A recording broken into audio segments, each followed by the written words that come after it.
Hello दोस्तों, आज हम रीजनिंग का महत्वपूर्ण प्रश्न हल करेंगे। दोस्तों, ये प्रश्न गत वर्षों में परीक्षाओं में पूछा गया प्रश्न है और इस प्रश्न के माध्यम से आप अपनी परीक्षा की तैयारी को बेहतर कर सकते हो। तो आइए दोस्तों, शुरू करते हैं हम हमारा पहला प्रश्न। दोस्तों, यहाँ पर आप देख सकते हो, हम आज यहाँ पर क्वेश्चन नंबर जो 34 है उसको हल करेंगे। और दोस्तों, आप यहाँ पर क्या देख पा रहे हो, आप यहाँ पर दोस्तों 3 पंक्तियाँ दिखाई दे रही होगी आपको। एक पंक्ति दोस्तों ये वाली है, दूसरी ये और तीसरी ये पंक्ति। और दोस्तों यहाँ पर स्तंभ भी कितने हैं? 3 ही स्तंभ है। एक पहला स्तंभ, ये दूसरा और ये तीसरा स्तंभ। और दोस्तों आपको यहाँ पर ये क्वेश्चन मार्क भी दिखाई दे रहा होगा। क्वेश्चन मार्क की जगह हमें यहाँ पर ये पता लगाना है कि दिए गए ऑप्शनों में से यहाँ पर कौन सी संख्या हमें प्राप्त होगी।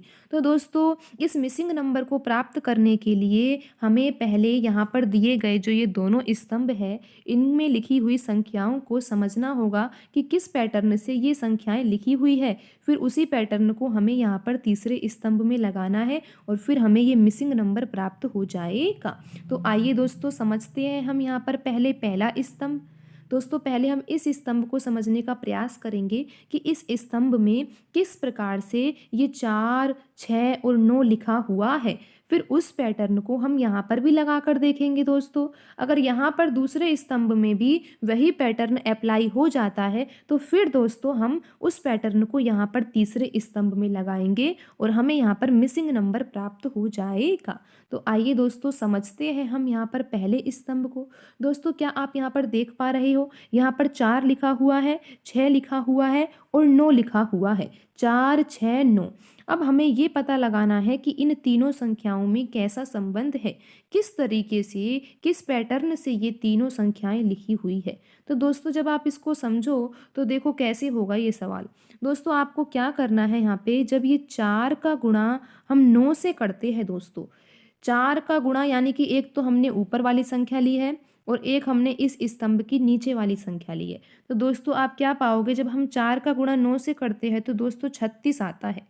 तो आप समझ पा रहे हो कि 6 का रिलेशन 36 से होता है। दोस्तों आपको वर्ग निकालना आता होगा। दोस्तों हम 6 का वर्ग किस तरीके से निकालते हैं, 6 का वर्ग हम इस तरीके से निकालते हैं, 6 का गुणा 6 से ही करते हैं तो हमारा आंसर 36 आता है। तो दोस्तों आप ये समझ गए होंगे कि 6 का वर्ग क्या होता है, 36। और दोस्तों यहाँ पर इसी तरीके से ये संख्याएं लिखी हुई है। आपने समझा दोस्तों कि जब हम 4 का गुणा 9 से कर रहे हैं तो 36 आ रहा है और जो 36 है वो किसका वर्ग है, 6 का वर्ग है। इसीलिए यहाँ पर 6 लिखा गया है, क्योंकि यहाँ पर जब हम 4 और 9 का गुणा कर रहे हैं तो 36 आ रहा है और 36 जो है वो 6 का वर्ग है। इसीलिए यहाँ पर बीच में जो संख्या लिखी गई है वो 6 लिख दी गई है। तो दोस्तों अब यही पैटर्न हम अगले स्तंभ में लगा के देखते हैं। तो दोस्तों अब इस स्तंभ में हम यही पैटर्न लगा के देखते हैं। दोस्तों हमने क्या किया था, हमने यहाँ पे ऊपर वाली संख्या और नीचे वाली संख्या का गुणा किया था। तो दोस्तों यहाँ पर भी दूसरे स्तंभ में भी हम यही करेंगे।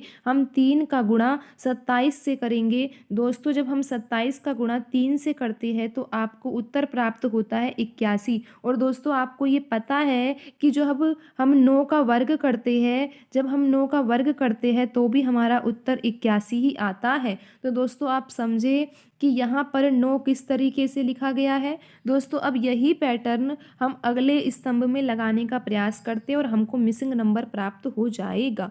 दोस्तों अब यहाँ पर तो ये वाला मिसिंग नंबर है, तो आपको ये पता होना चाहिए कि जो 10 है, 10 का वर्ग क्या होगा। दोस्तों 10 का वर्ग होएगा 10 गुणा 10। जब हम 10 गुणा 10 करेंगे तो दोस्तों हमें 100 प्राप्त होगा। अब दोस्तों आपको यहाँ पर ऐसी संख्या लिखनी है कि जिसका गुणा आप 2 से करोगे तो आंसर आपका 100 आ जाना चाहिए। दोस्तों क्या आप समझ चुके हो, 10 का वर्ग दोस्तों 100 होता है।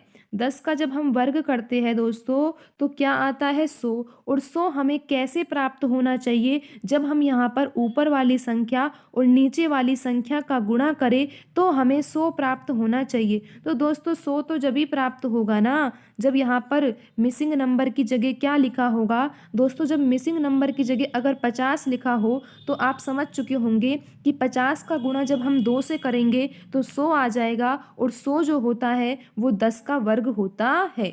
तो दोस्तों यहाँ पर जो हमारा सही आंसर होगा वो ऑप्शन सी है। ऑप्शन सी में दोस्तों 50 लिखा हुआ है। तो दोस्तों आप समझ गए होंगे कि यहाँ पर जब मिसिंग नंबर की जगह 50 लिखा हो तो जब हम 50 का गुणा 2 से करेंगे तो 100 आता है। और आपको ये भी पता होना चाहिए कि 10 का वर्ग भी क्या होता है दोस्तों, 100 ही होता है।